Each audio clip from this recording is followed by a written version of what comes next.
showtime. It's showtime.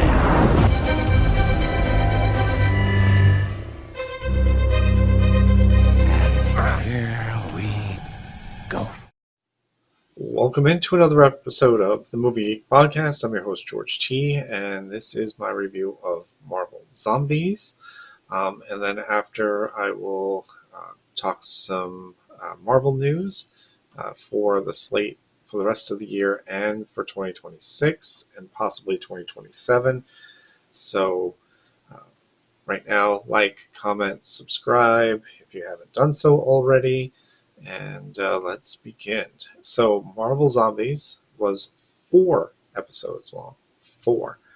And well done. It didn't need to go any longer than that. I think it would have dragged out probably a lot longer, and probably would have killed the momentum it had. So clearly, What If Season 1 really sparked the Marvel Zombie lore. Fan base really wanted to see more of the Marvel Zombie from the comic books and so on. So they decided to do one. And again, 4 episodes. They were really lightning quick, about 45 minutes long. And we're going to go through all 4 of them. And let's talk about it. So, episode 1 takes place 5 years after the zombie virus that originated from the quantum realm devastates Earth. We pick up on Kamala Khan, Kate Bishop, Rory Williams, and Friday surviving in New York City. They find a shrunken transmitter device inside a zombified Eric Solvay and travel to a SHIELD base in Ohio to activate it. En route, the group unknowingly enters an ongoing battle between Icarus and a zombified Carol Danvers. Amidst the chaos, Danvers kills Kate. Raya is bitten by a zombie, and both Raya and Friday sacrifice themselves to take Kamala away from the battlefield. Kamala is saved by Black Knight, the current avatar of the Egyptian moon god Khonshu, who takes her to Ohio. So we have a lot going on there with the survivors in New York, and then we meet up with Blade Knight. Kamala is the main character in this. She is the key to the zombie leader, who will be revealed later. Obviously, you probably already know who it is. So I don't want to give that away if you haven't watched it or haven't been following Marvel, but are curious. So her power is untapped, and that person really wants it. So Kamala is, like I said, the real heroine in this film, in this series. Upon arriving at the base, Kamala and Blade encounter Melina, Alexei, and Yelena, who are guarded by Melina's mind-controlling zombies. The group determines that the transmitter must be used in outer space to broadcast a signal to the Nova Corps. The Nova Corps is the guardians, basically, of the galaxy in this time frame and the storyline. So we know of the Nova Corps from Guardians of the Galaxy Part 1. We don't really know much more than that. Obviously, they've talked about bringing Nova into the cinematic universe, and it's possible that they will do so in Phase 7 or 8.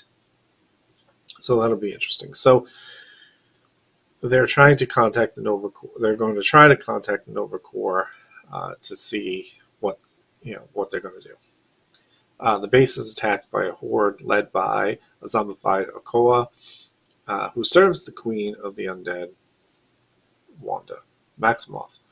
So the horde, which includes the zombified Steve Rogers, Clint Barton, Ava Starr, and Emily Blonsky, overwhelms the base's defenses. Alexei kills Rogers, a kind of a throwback to Black Widow, where he talked about being better than Steve Rogers, or never had the chance to battle Steve Rogers. Well, there you go. He got it in the Marvel Zombie episode. Blade kills Ava. Melina sacrifices herself to allow the others to escape. Blade reveals that he knows of a ship that can reach space. So that is how episode 1, basically a thumbnail of episode 1. Episode 2, we start with a flashback. Well, most of these are all going to start with flashbacks, so let me get that out of the way first. Shang-Chi and Katie, Jimmy Woo, and survivors Rick, Dennis, Sandra are saved by the Horde, saved from the Horde, from the Ten Ring organization, led by Shang-Chi's father. When Shang-Chi is bitten, his father sacrifices himself by bestowing the Ten Rings on him to contain the zombie infection. So his father sacrifices himself to give time for Death Dealer to help the group escape.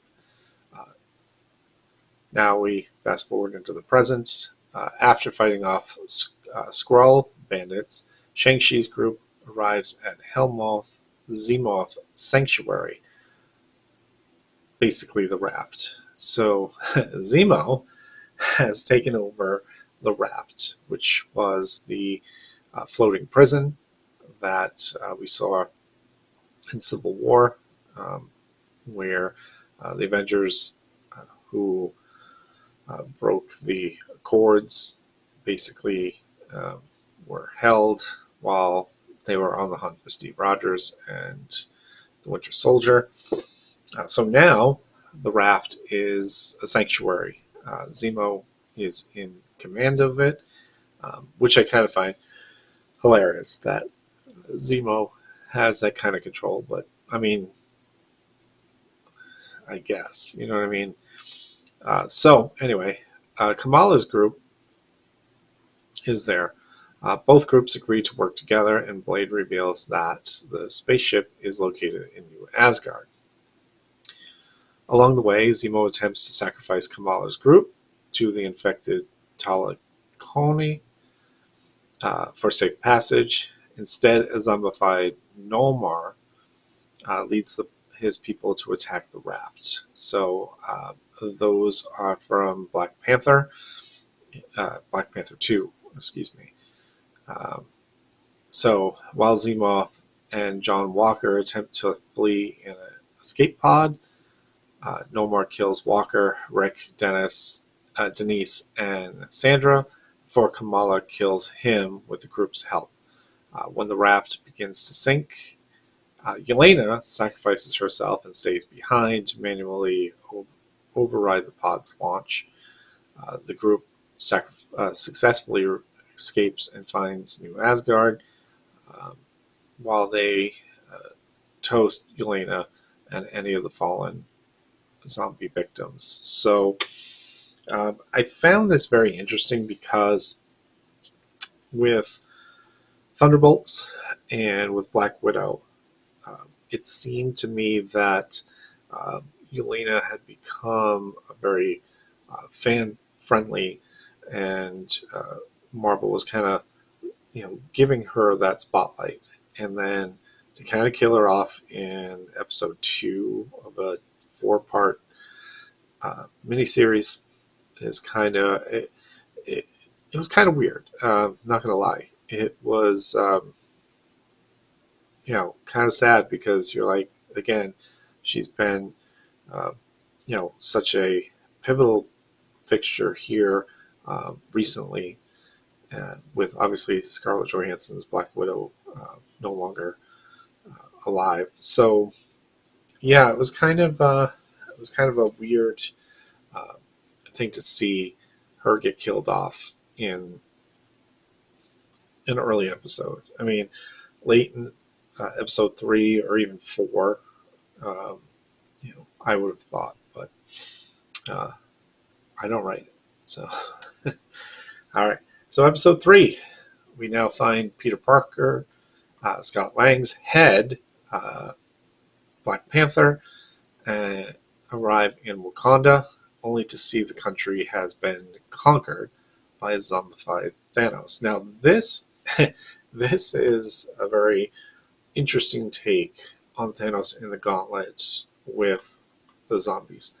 So he is zombified.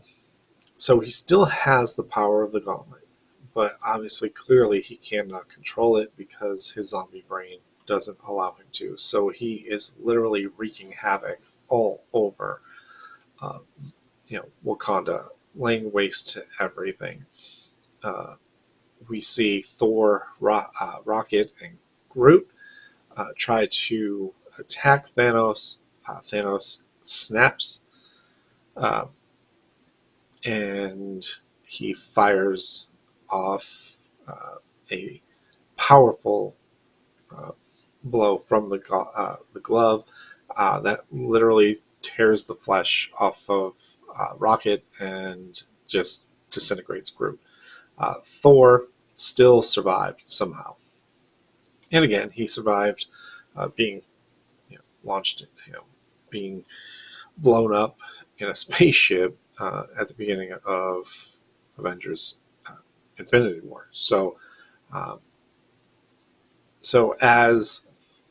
as Thanos was about to snap his fingers again with the Infinity Gauntlet, God only knows what could have happened if he did. But ultimately, Black Panther sacrificed himself by pushing himself and Thanos down into the vibranium core in the planet, destroying the Infinity Stones, while Peter and Lang are saved by the remaining sorcerers at Kamar-Taj, Rintrah, Sarah, and the London Master. In the present, Kamala's group reaches New Asgard uh, with Blade convincing Valkyrie to let them inside. The Asgardians have been feasting on food provided by Wanda herself, which is kind of sketchy. Right away, you kind of know that something about this doesn't seem natural, uh, but they go with it. Who explains that she has regained control and actually could use Kamala's powers to heal the world. So as we see Wanda, we see her in human form, you know, not zombie form, where we saw her in um, the episode of Marvel Zombies from What If. She now says that she can have control and heal the world. And then she shows the Asgardians kind of celebrating. We see Alexei, over there eating food and drinking, while the others are kind of like, I don't know about this. I don't. Something feels wrong about this because again, Wanda is here. So once Kamala and the others are kind of on top of, oh, you can't do that. We're not, I'm not giving you my power. Wanda then, like in Multitude of Madness, reveals that all of Asgard has been zombified. So Alexei, unfortunately, now has become infected because he's been eating uh, zombie flesh, and yeah, kind of sad on that one. The zombies kill Zemo, Death Dealer, and Wu, while Thor fights Wanda to buy time for the group to escape with the Asgardian ship, and Kamala could activate the transmitter in space. Um, so Thor again survived the attack on by Thanos, and could he survive a Wanda attack? We'll find out. So as they're leaving the planet, Kamala puts the activation code in to send out the transmission when they are approached by the Nova Corps. And they all were like, did you actually get to send the message? No, I didn't get to send the message. And no sooner did they get to a cruising altitude outside of Earth's gravity, they were immediately stopped in their spot. So as we close that out, we know something big is going to happen, because why would the why would the Nova Corps be there already? Well, like I said, they are the new Guardians of the Galaxy, more or less. So they must have known what was going on Earth, and wanted to contain the outbreak. So we open up episode 4 with the Nova Corps telling them if they do not return to Earth, they will be shot down. So now the group has to really decide on what they can do. They cannot break through the Nova Corps barrier, so they have to go back to Earth. Or they try to stay and fight, which at that point they don't really have any weapons on the ship, so they need to go back. The Nova Corps does not wait for them to get back to Earth, they shoot them down. The group is rescued by the sorcerers who are left at Kamatage, who reveal that Bruce Banner willingly absorbed the Infinity Stone energy after the destruction, and now has become Infinity Hulk. And this is an awesome scene. We see him. So when everyone was saved, or when the few people were saved back to Kamatage, we did not see the ripple effect completely of the vibranium mixing with the Infinity Stones. So in this episode, when we see Infinity Hulk, he basically was standing there as the wave of Infinity Stone and vibranium energy was pulsating into his gamma.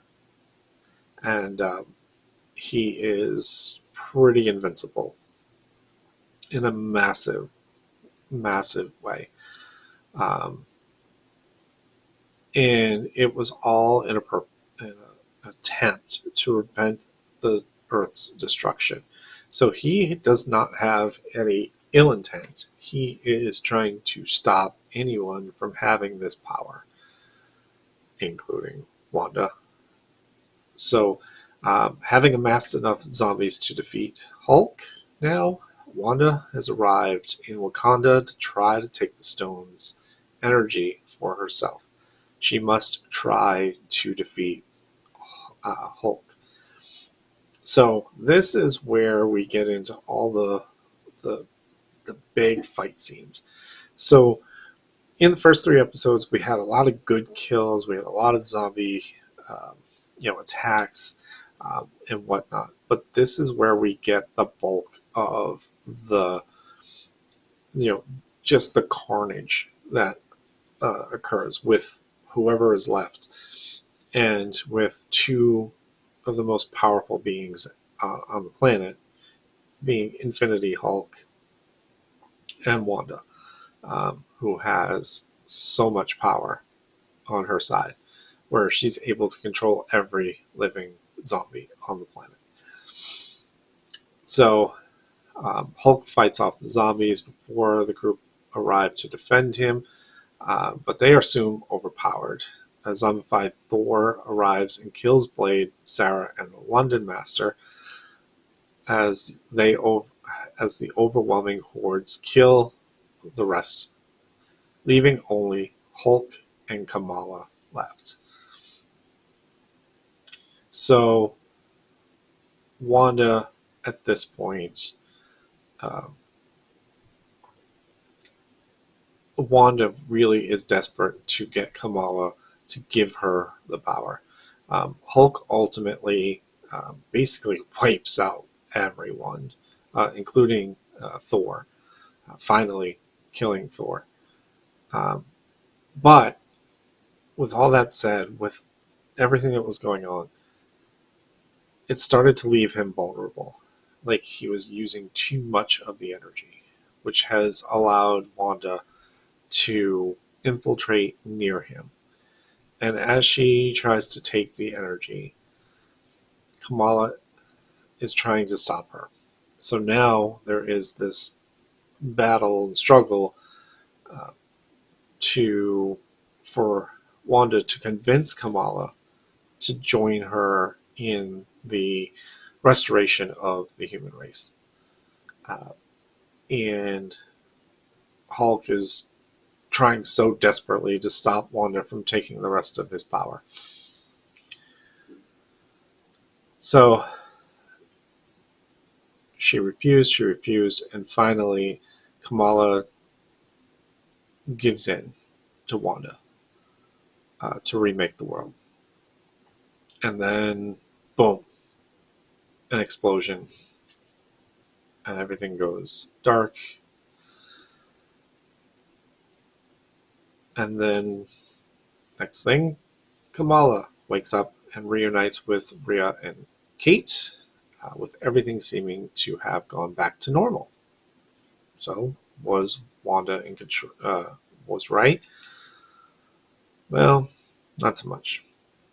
However, reality starts to flicker in and out, and the real Rhea tells Kamala she has hacked the system, and that's what she is seeing is not real. And then we see a wide shot of the Earth, and Wanda with the bubble that she had over the town in WandaVision now is Earth. Is basically she has surrounded Earth. The Nova Corps is there to make sure that her powers do not get into the universe, or the Infinity power gets into the universe. So there you have four very interesting shows. Um, and again, some of the kills were really cool. Um, Blade Knight was,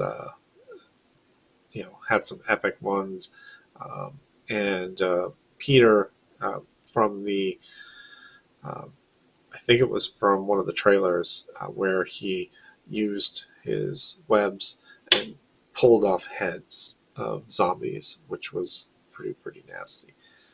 But again, seeing Ultimate Infinity Hulk was truly awesome, and I think they did a really good job with Marvel Zombies in totality.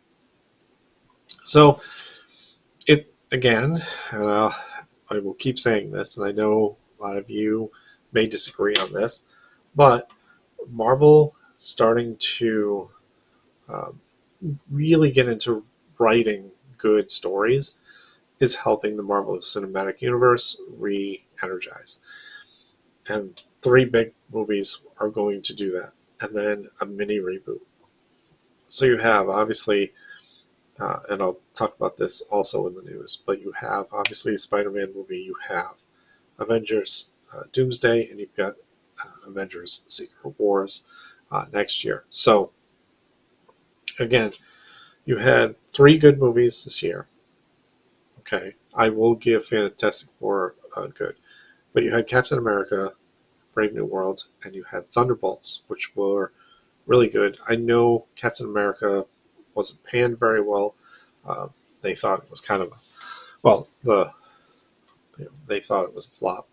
but it really wasn't. It was good for what it needed to be. And then Thunderbolts was really good, and Fantastic Four for the most part was good. Again, I'm not the biggest Fantastic Four fan, so uh, for me, I thought it was better than the other three. Um, you know, so, and that might not be saying much, but at the same time, I it's propelling Marvel forward. Plus, all the shows that have been out. Daredevil Born Again was a really good show. Uh, and then you had Eyes of Wakanda. You had Spider-Man um, freshman year, and so you had a bunch of things in there to make believe that Marvel is back, um, which is a good thing because again the DC universe uh,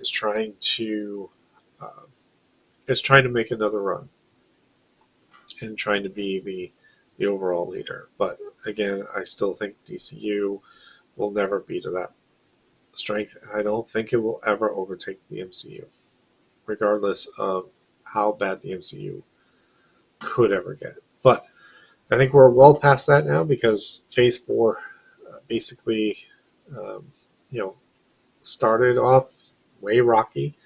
5 started to turn. 6 has been really good. And I think with 7, 8, and 9 coming with the New Mutants and X-Men and a bunch of other stuff. We're going to get into this right now.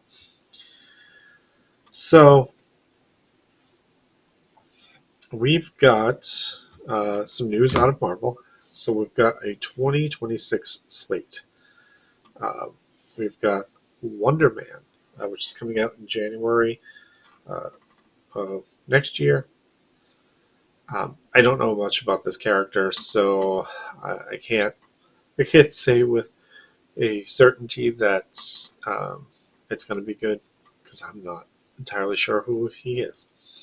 Uh, but I will say Daredevil Born Again Season 2 will be in March.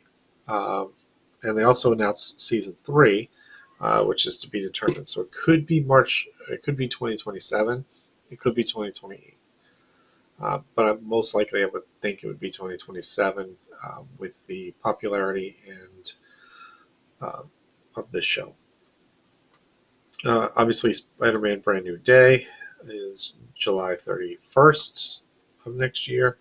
Um, and, good update that Tom Holland, has been back on set and things are progressing well because they weren't sure when he got injured if they were going to have to push the date back.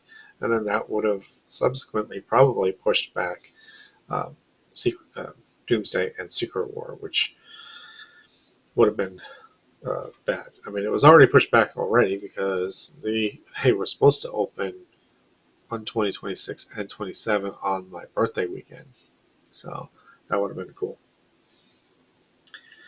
X-Men 97 Season 2, and they've announced also a Season 3. So we've got summer of next year. Doesn't give specifics, so just says summer. And then to be determined for Season 3, I would expect 2028 for, I don't think it would be 2027. I could be wrong, but I think it does take more time to do animated shows, so 2028 is probably more of that. But, as time goes on, we can find out. Your Friendly Neighborhood Spider-Man Season 2. Oh, sorry. I was originally Spider-Man freshman year. Fall of next year. And then they've also announced the Season 3. So probably 2028 for that one for Season 3. But again, could be 2027. Vision Quest series has not been determined yet when this will be released yet. I will expect it to be out in the fall of next year. It did say 2026. Uh, they've already finished production on it. I think it will tie into Secret War, so that's why I figure it will be um, toward the end of uh, 2026. We also have Punisher. So we're going to have a spinoff from Daredevil, just the Punisher, um, in 2026. Now, this could be summertime or fall, I would guess. I don't think they would do it during the winter months like November and December. So this will probably be a September, October one, but you never know. Uh, Doomsday is December 18th for right now of next year. So the weekend before Christmas. Uh, and then Avengers, obviously, Secret War is the weekend before Christmas again on 2027. So Shang-Chi, and the Legend of the Ten Rings is in production. Uh, could be 2026 or 27 when we see that movie. Most likely it's 27 uh, because, like I said, it's in production now. Um, but depending on how they fit into um, either Secret War or Doomsday, will probably determine when they are. So I'm going to guess 2027 for this one. Armor Wars, most likely 2027. They have not announced it for 2026. They haven't even started production yet on it, but they're in talks to doing uh, Armor Wars. And they've also talked about Gambit movie, which they did not announce uh, in production as of yet. And then Blade is the last one they've talked about. So this movie has never gotten off the ground. And I just don't see how they can continue to pursue this one. I would venture a guess that they should, if they want to introduce Blade, do it with Moon Knight and that clan, because that could be a really good combination. I know from the comics there is uh, God, I'm blanking on this, but Blade and Moon Knight. I think it was Ghost Rider. There was a few others in there that combined forces. I think that would be pretty cool. I don't know if a Blade standalone movie at this point, as they've talked about for years now, coming alive and being like, oh my god, we need to go see Blade. So we'll see how Blade gets in here. And then obviously when we get into Phase 7, we've got the X-Men movies coming out, but we don't have yet a definitive answer for Phase 7 or 8 just yet. That probably will be next year at San Diego Comic-Con, because they uh, didn't go this year to Hall H, but most likely next year they will be back to Hall H. And I think that was a good thing for Marvel, um, to not do Hall H this year, because again, they were really focused on trying to fit everything in. And I know that, again, I really do think that they are putting it all together and getting back on track so that they can get into 7 and 8 and 9. But eventually, we've got to find out who is going to be the baddie uh, in that trilogy. So we started out with Phase 4 with Kang. There are reports coming out of what Kang's dynasty would have looked like, and pretty interesting. Uh, you know, I don't want to go over it because again, it's speculation as to what it could have been. But it was pretty interesting. To maybe see this on the big screen, because um, Kang was going to be the next big baddie. but with the stuff that went down with Jonathan Majors, they had to pivot, and lo and behold, another Time guy, Dr. Doom, jumps right in and will basically end the multiverse sagas, basically. Um, and it's going to be good to see how Loki fits into this, because Loki now holds the key to the sacred timelines. So, yeah, this is going to be, Doomsday and Secret Wars are going to be amazing, I think. Um, I don't want to hype them up to Infinity War or Endgame. I'm not going to do that. But if they're anywhere close, I'm going to be over the moon excited. And I think most Marvel fans will be. And, even the haters of Marvel at this point, because after Endgame, everything kind of, again, Phase 4 really put a dent into Marvel fans, saying, oh, it's gone away. And then there's people like me that are like, no, let's stick this out, let's see, And then, of course, changing direction with from Kang to, Doctor Doom. And now everybody's like, ooh, this is probably intriguing now. So, and then sacrificing quantity over quality wasn't good because, again, they forced so much stuff in Phase 4 and the beginning of 5. And now you're starting to see the slowdown so that they can focus quality over quantity, and it has worked out so well. And continuing to do good stuff. All right. If you have any comments or just anything about this show, if you haven't seen it, definitely see it. If you are a Marvel fan and you've watched it, please comment down below, and maybe we can get a discussion going. If you're a DC fan and you're watching this and you want to rep Marvel, go right ahead. Just comment.